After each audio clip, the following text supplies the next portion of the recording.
Fokus Group Discussion FGD kedua terkait penyusunan dokumen kajian lingkungan hidup strategis, KLHS, Tata Ruang Kabupaten Mimika digelar Dinas Lingkungan Hidup Kabupaten Mimika pada Kamis, 24 Oktober 2024 yang dibuka Kadis DLH Mimika Frans Kambu. Dikatakan Kepala Dinas Lingkungan Hidup Mimika Frans Kambu, dalam pembangunan berkelanjutan di Kabupaten Mimika perlu adanya kebijakan-kebijakan pembangunan yang berpihak pada kelestarian lingkungan hidup yang berprinsip pada pembangunan berkelanjutan, Sustainable Development Goals, tanpa mengorbankan kemampuan generasi mendatang. Dalam Undang-Undang PPLH Pasal 15, Ayat 1, disebutkan pemerintah dan pemerintah daerah wajib membuat KLHS untuk memastikan bahwa prinsip pembangunan berkelanjutan telah menjadi dasar dan terintegrasi dalam pembangunan suatu wilayah dan atau kebijakan, rencana, dan atau program. Hal ini dipertegas dalam Permen LHK RI Nomor P.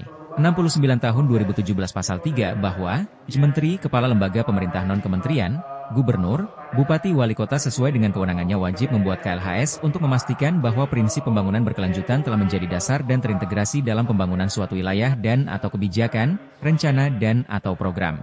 Hasanuddin Hatta, konsultan tenaga ahli dari Lembaga Penelitian dan Pengabdian Masyarakat, LPPM, Universitas Kristen Paulus Makassar mengatakan, dalam kegiatan ini ada dua hal yang perlu dibahas, yaitu pertama adalah tempat penyusunan strategis dan yang kedua terkait kebijakan rencana program berkaitan dengan lingkungan hidup yang mengacu pada KLHS sesuai dengan amanat Undang-Undang 32 2009.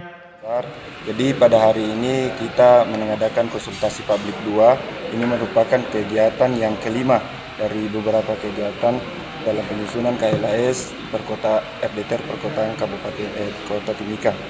Jadi dalam kemarin, jadi kegiatannya kemarin itu pembahasan penetapan isu strategis. Jadi kemarin sudah ada 6 isu yang sudah kita sepakati. Kemudian yang kedua itu adalah penentuan KRP yang terdampak.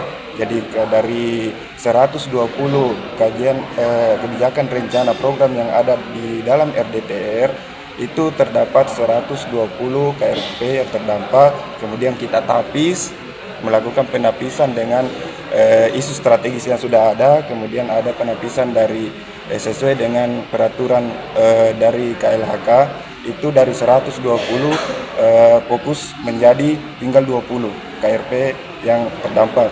Nah, kemudian untuk hari ini dari 20 KRP yang terdampak itu inilah yang kita rumuskan hari ini menjadi alternatif yang paling berdampak dan merumuskan memberikan rekomendasi kepada perumusan program RDTR untuk melakukan perbaikan. Jadi sudah tadi kita bahas ada beberapa perbaikan yang harus dilakukan dalam KRP RDTR, terutama terkait perencanaan jalan, karena ada beberapa rencana jalan itu yang masuk dalam kategori rawan bencana tinggi, jadi perlu ada perubahan. Kemudian ada juga tadi rencana jalan, ternyata dalam KRP RDTR itu ada rencana jalan yang masuk dalam permukiman. Itu yang sudah menjadi rekomendasi kami juga, kalau bisa jalannya itu karena masih dalam bentuk rencana maka dipindahkan. Kemudian untuk jalan yang sudah existing itu nanti penanganannya itu kita membuat rambu-rambu. Jadi ada pembatasan, apakah perlu dilakukan pembatasan pembangunan di situ. Jadi selain jalan tidak dibangun untuk kegiatan lain, karena di situ misalnya daerah rawan bencana diokupasi atau rencana daerah kawasan bencana gempa bumi. Jadi begitu. Kemudian terkait ini juga terkait persampahan. Jadi isu sampah memang di Timika masih tinggi. Jadi kita selain tadi dalam RDTR sudah mengatur beberapa penempatan tempat sampah mulai dari TPS 3R, kemudian TPST.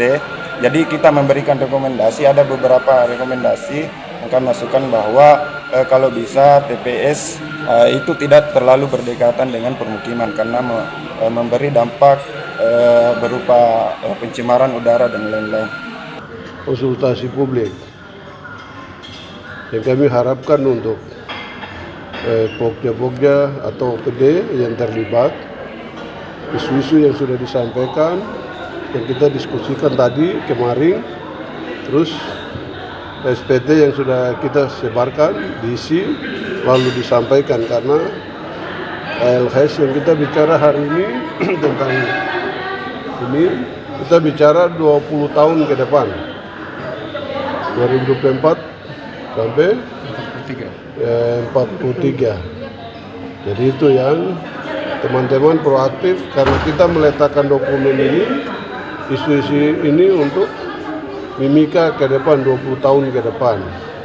Harapan kami, OPD-OPD yang mungkin punya kesibukan, Pokja yang punya kesibukan, SPT itu diisi secepatnya, lalu dikasih dokumen ini dilengkapi dokumennya secara baik, karena setelah ini kami akan menyurati ke provinsi, DLH provinsi untuk validasi. Jadi kalau validasi dokumen sudah lengkap, nanti provinsi dia akan rekomendasikan ke Gubernur Papua Tengah untuk persetujuan kualitas dokumen itu. Nah, harapan kami untuk yang terlibat dalam diskusi selain Pokja OPD, lembaga masyarakat, LSM yang terlibat, SPT itu segera diisi, lalu disampaikan ke tim konsultannya supaya mereka menyiapkan. Kita rencana bulan baru kita bisa menyurati ke provinsi.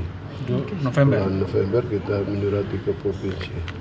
Karena dokumen ini ya berkaitan dengan dari PU punya kan sudah jalan juga toh. Nah itu jadi nanti dasar-dasar hari ini ya sudah diambil dokumen, tinggal itu.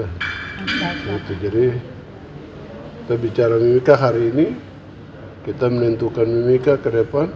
Hari ini kita tentukan 2 hari kemarin dan hari ini kita menentukan isu-isu strategis Mimika 20 tahun ke depan.